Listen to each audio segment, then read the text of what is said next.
Hello, everyone, and welcome back to the Soulful Intuitive. It has been quite a while since my last video, and I wanted to apologize for such a long, lengthy pause. But when I started Soulful Intuitive, I had a calling deep inside of me that wanted to help and share my experiences in life with whomever who's interested, because I do that on a daily basis behind the chair that I work on. I am a hairstylist, so I have clients every day. And I find that every hairstylist has their own platform. And my platform is doing hair, creating beauty, but also connecting with people on a deep level.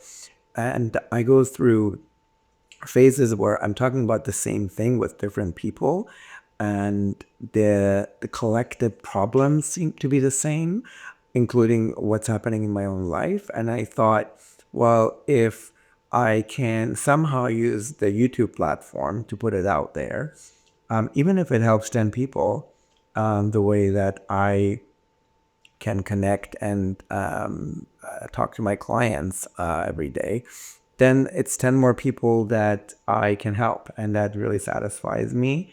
And we all think that we're isolated at times, that what's happening to us is unique and nobody else can understand. And more, the social media creates that the illusion that we're alone. And I thought we can just use social media and beat it at its own game.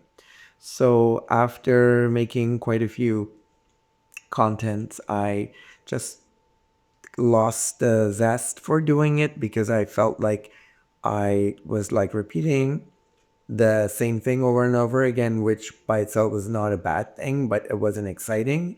And I thought, you know what, I'm going to put it on the back burner and I'm going to come back to it when I had that urge again, because I already have a job and I didn't want my YouTube channel to become a job. I wanted it to become something that helps people and helps me by fulfilling what is important to me, which is helping others help themselves.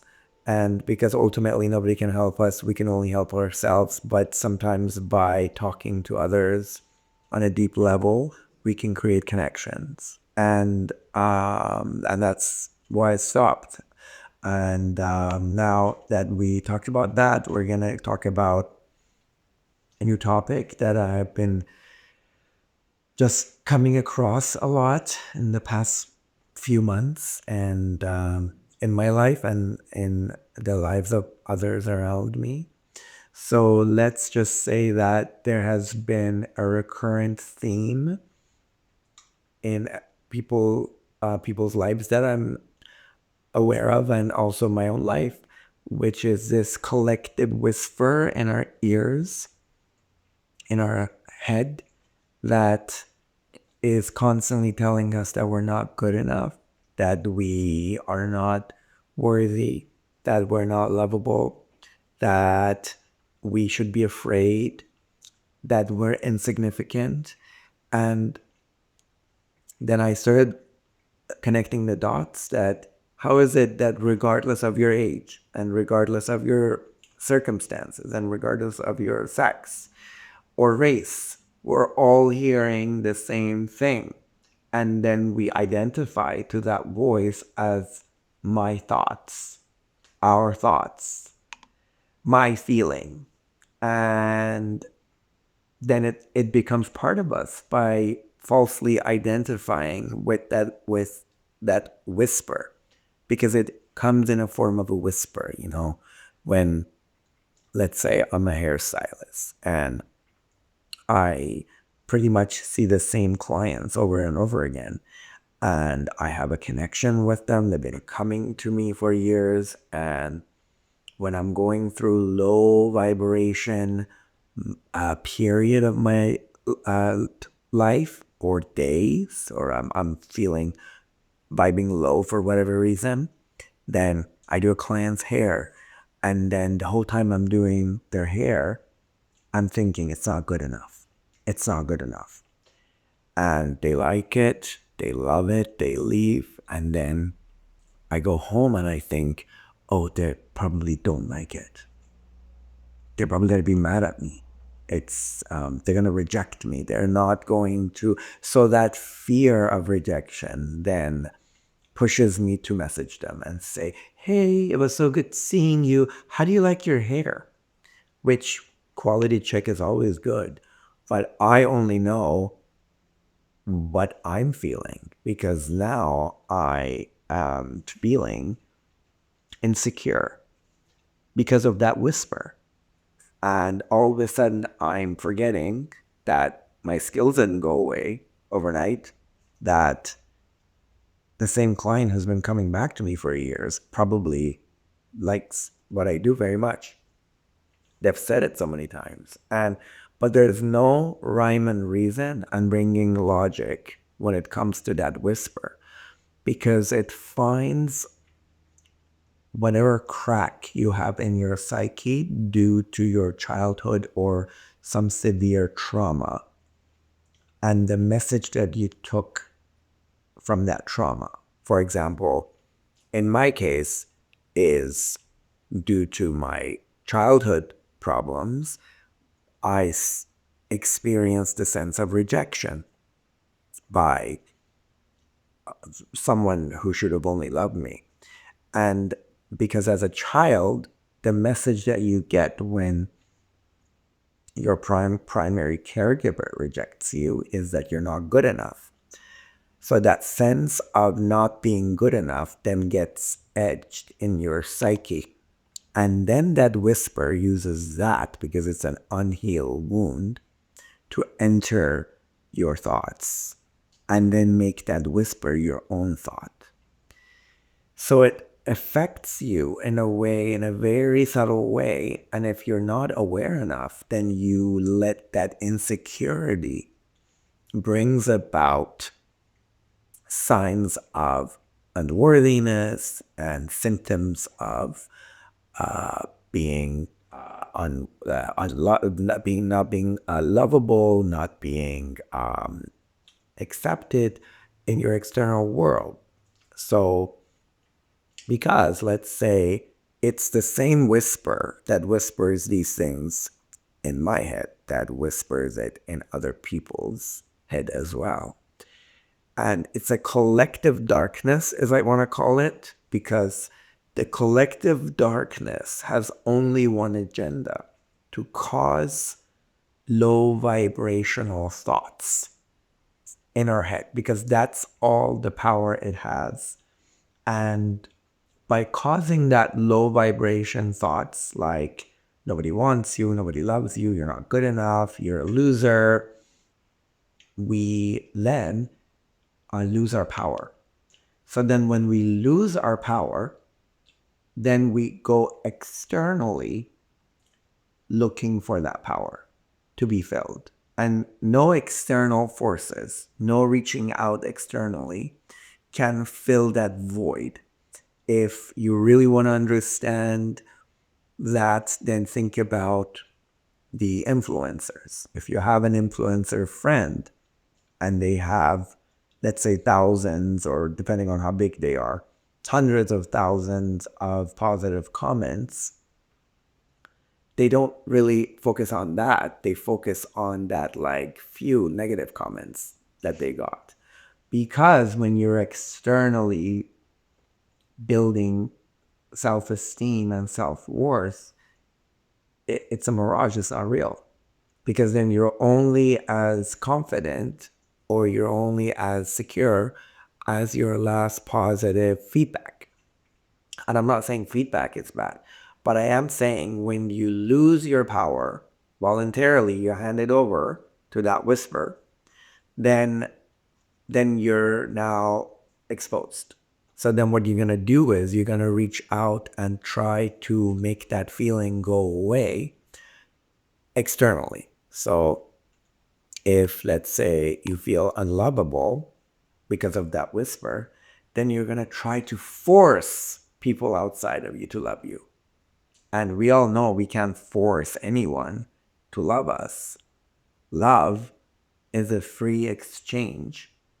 So by trying harder to make them understand how important it is for them, for example, to hug you or to call you or to be next to you, whatever your love language is, the less they want to do it.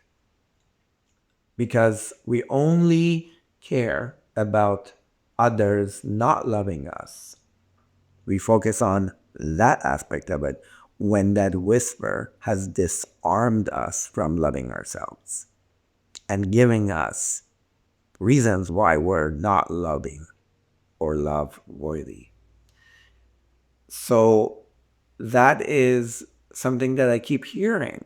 I hear it from mothers who are feeling rejected or unloved by their kids. I'm hearing it from spouses who are feeling that they feel insignificant, they feel unworthy. They're in relationships and yet they feel unworthy of being in a relationship. I hear it from people who have been promoted at work and yet they don't feel that they're worth that title. They they experience imposter syndromes, and then because they feel like that, and they will bring it upon themselves somehow to create a situation where externally they get validation for that feeling. For example, if you were promoted to a higher position and you really feel like you didn't deserve it because the whisper told you so, then you're going to deal with your employees or people who work under you in a way to make them like you.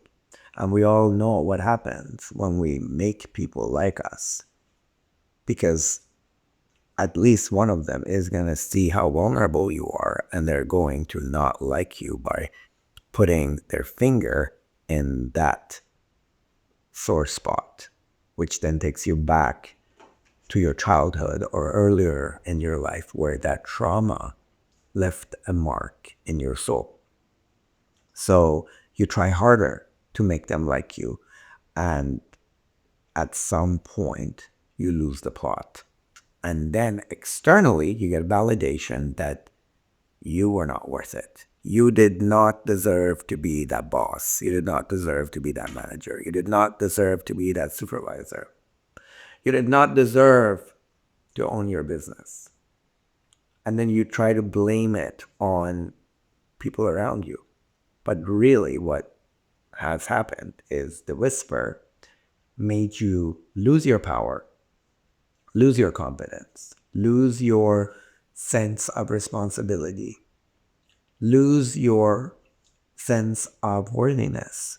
And then you reached out to others to fill that gap for you. And of course, they can't. And then it became self-fulfilling prophecy. So, for example, let's say you're a mother and your kids are not maybe calling you to your liking or as often, or when they call you, they're not as loving to your liking. So that makes you feel like you're not good enough, you're a bad mother, or they don't love you. Again, the whisper. And then when they call you, then you have a tone or you throw a jab like, oh, well, thanks for calling me finally. You know, a little tone, a little attitude. And then your kids will then call you less frequently after that phone call, which is self-fulfilling prophecy. Because what does that action tell you? That, oh, they don't love me or they don't care for me. So I always tell everyone I know when it comes to the topic of how come this person is not calling me, or how come this person is not loving me, or how come, I'm like, hey, listen, we can't change anyone. The only person we can change is us. And like the battle that we're trying to fight outside of us is actually inside of us, because when we finally look inwards and realize that we have all the tools to love ourselves, and once that self-love tank is full, then guess what? Everyone will call you and everyone will buy you a present and everyone will want to spend time with you and everyone wants to hug you and touch you and everyone wants to tell you how wonderful you are.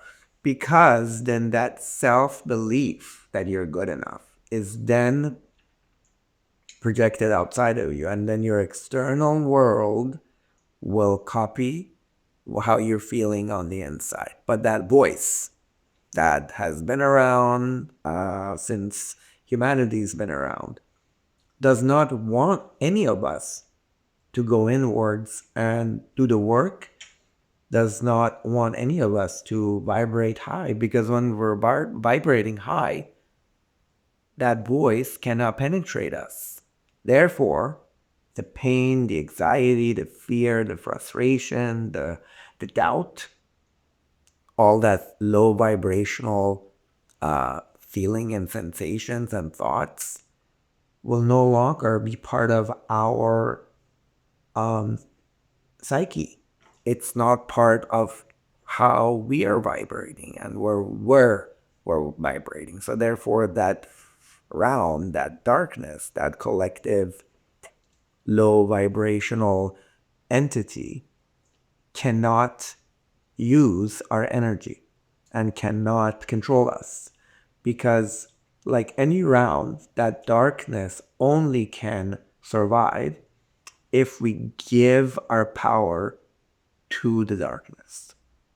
But the light is very different, because once we raise our vibration to the higher vibration, we're not giving our power away. We're actually getting filled by the light, by the high vibration.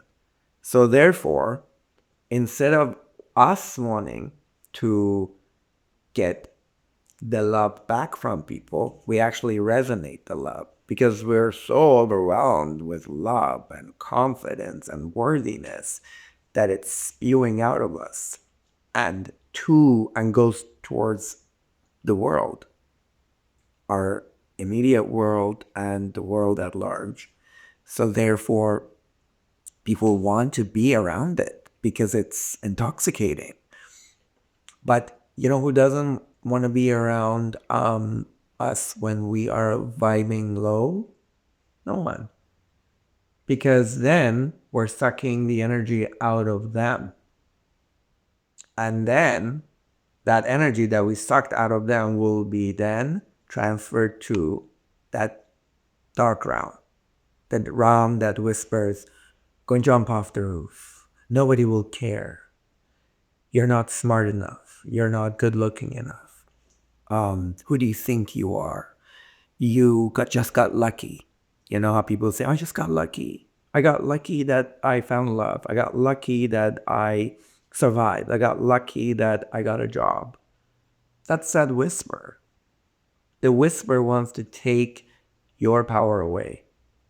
And luck is a perfect way of saying, oh, you had nothing to do with it. Oh, as a matter of fact, you are not worthy, even though you have this angel around you who wants to be in your life, who wants to be your wife or husband or daughter or kids. No, that's just luck. You're just lucky.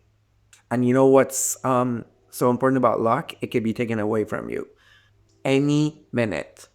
And that causes anxiety, because if you have something by luck, and luck could go away anytime, then do you feel secure in that? No, you feel insecure. So even when you're sitting at home and there's nothing wrong and everything's loving and everyone's healthy and perfect and happy, you're just burning with that anxiety because it can be taken away from you. So, and that's that whisper. So I want to invite all of us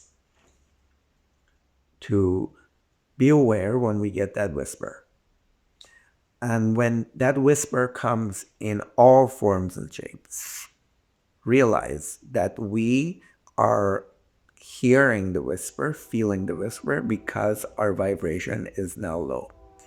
And then, in order to combat the whisper, do whatever you can to raise your vibration. It could be writing a really good book, writing your gratitude journaling, gardening, walking, singing, playing your music, calling someone you love and connect with them. Oh, connection.